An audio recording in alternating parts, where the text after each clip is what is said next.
안녕하세요 여러분. 오늘은 오랜만에 미라클 프로젝트에 대해 다뤄보려고 합니다. 미라클은 이미 저희 채널에서 두 차례나 다뤘던 프로젝트인데요. 최근 코인붐님께서도 미라클 터키 AMA 내용에 대해 영상을 업로드하셨습니다. 터키 AMA의 내용은 미라클에 상당히 긍정적인 작용을 할 수 있는 주요 정보들이었는데요. 해당 AMA 내용 덕분에 터키와 일본에서는 미라클의 인기가 상당히 높아지고 있습니다. 하지만 저는 미라클 프로젝트에 대한 쎄한 부분들을 그냥 지나칠 수 없어서 영상으로 제작해봤는데요. 우선 쎄한 부분을 이야기하기 전에 미라클의 지표가 어떤지부터 살펴보고 가겠습니다. 먼저 디파이라마에서 미라클의 일일 거래량을 보면 볼륨이 우상향하고 있는 걸 확인할 수 있습니다. 특히 5월 30일에는 일일 거래량이 6,200만 볼륨을 달성하며 최고치를 경신했는데요. 거래 볼륨이 이렇게 점점 우상향하고 있다는 것은 당연하게도 미라클이 매우 잘 성장하고 있다는 것을 뜻하기 때문에 긍정적인 호재로 볼 수 있겠습니다. 여기에 더불어 최근 터키 AMA 내용을 정리하자면 이와 같은데요. 1번부터 살펴보자면 포인트 캠페인의 종료 시점은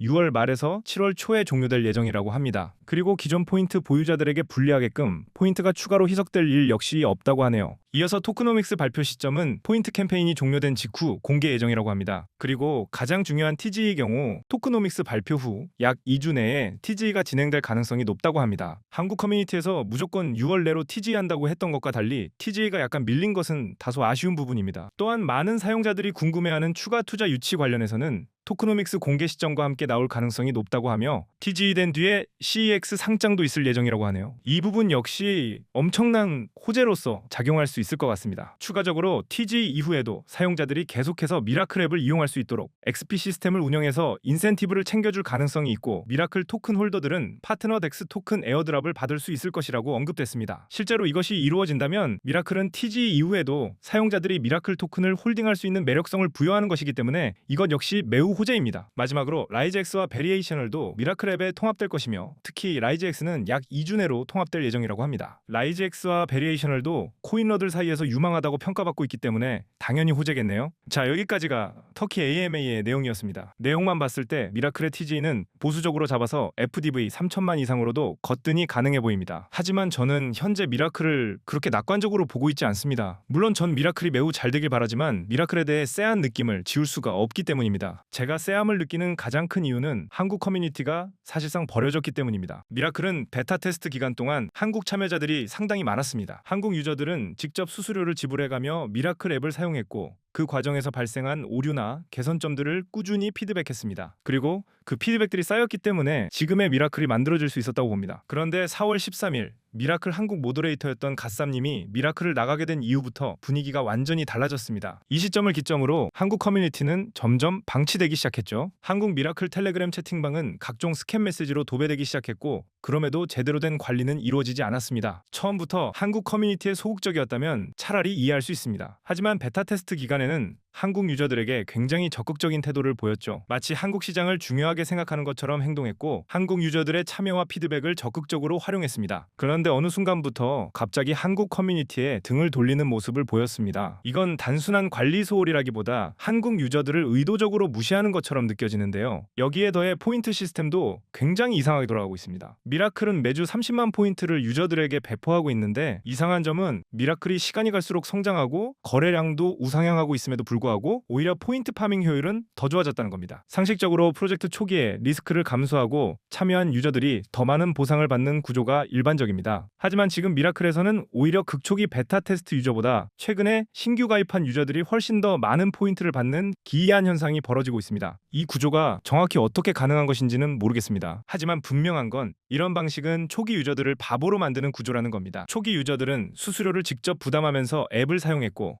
오류를 겪어가며 피드백을 제공했습니다. 프로젝트가 자리 잡는데 실질적인 도움을 준 사람들이 바로 초기 유저들입니다. 그런데 정작 시간이 지나고 보니 나중에 들어온 유저들이 더 좋은 조건에서 더 많은 포인트를 가져가고 있습니다. 이게 과연 정상적인 보상 구조라고 볼 수 있을까요? 저는 아니라고 봅니다. 초기 유저들의 기여를 인정하지 않고 커뮤니티 관리마저 방치하며 보상 구조까지 뒤틀려 있다면 이 프로젝트를 신뢰하기는 어렵습니다. 이어서 제가 미라클이 쎄하다고 느끼는 세 번째 이유는 터키 AMA에서 나온 중요한 내용을 전혀 적극적으로 홍보하고 있지 않다는 점입니다. 영상 초반에 설명드렸던 터키 AMA 내용은 미라클 입장에서도 그리고 유저들 입장에서도 굉장히 중요하고 긍정적으로 작용할 수 있는 정보였습니다. 해당 내용을 미라클 공식 계정이나 텔레그램에 적극적으로 공유하고 홍보한다면 기존 유저들의 신뢰를 높이는 것은 물론이고 신규 이용자를 늘리는 데에도 분명히 도움이 될 수 있습니다. 그런데 이상하게도 미라클은 이 내용을 전혀 홍보하지 않고 있는데요. 상식적으로 프로젝트 성장에 도움이 될 만한 좋은 소식이 있다면 운영진이 먼저 나서서 적극적으로 알리는 것이 일반적입니다. 특히 유저들의 불안감이 커지고 있는 상황이라면 긍정적인 AMA 내용은 오히려 더 크게 홍보해야 하는 카드입니다. 하지만 미라클은 이 좋은 재료를 가지고도 전혀 홍보를 하지 않고 조용합니다. 이 부분에 대해 한국 유저들은 당연히 의문을 품고 있습니다. 하지만 일본과 터키 쪽 유저들은 앞으로 미라클이 순차적으로 국가별 그리고 글로벌 AMA를 진행할 예정이니 기다려보자는 입장입니다. 이러한 시각도 이해는 합니다만 제 개인적인 생각으로는 일본과 터키 친구들이 굉장히 순진하다고 느껴집니다. 정말 프로젝트에 도움이 되는 중요한 내용이었다면 굳이 시간을 끌 이유가 없습니다. 오히려 공식 채널을 통해 빠르게 공유하고 커뮤니티의 불안을 잠재우고 신규 유저 유입으로 연결시키는 것이 정상적인 운영 방식입니다. 그런데도 미라클은 침묵하고 있습니다. 저는 이 침묵이 단순한 실수나 전략의 차이라고 보기 어렵다고 생각합니다. 좋은 소식이 있는데도 알리지 않는다. 유저들이 불안해하고 있는데도 명확하게 설명하지 않는다. 커뮤니티가 의문을 제기하는데도 적극적으로 대응하지 않는다. 이런 태도들이 계속 반복되면 결국 유저들은 프로젝트를 신뢰하기 어려워집니다. 자, 마지막으로 TG 후 유저들의 에어드랍 50% 물량에 대한 매도 압력을 버티고 가격 방어가 될 수 있는지도 의문입니다. 미라클 팀에서 이 부분을 명확하게 얘기해주지 않는다면 TG 하자마자 누가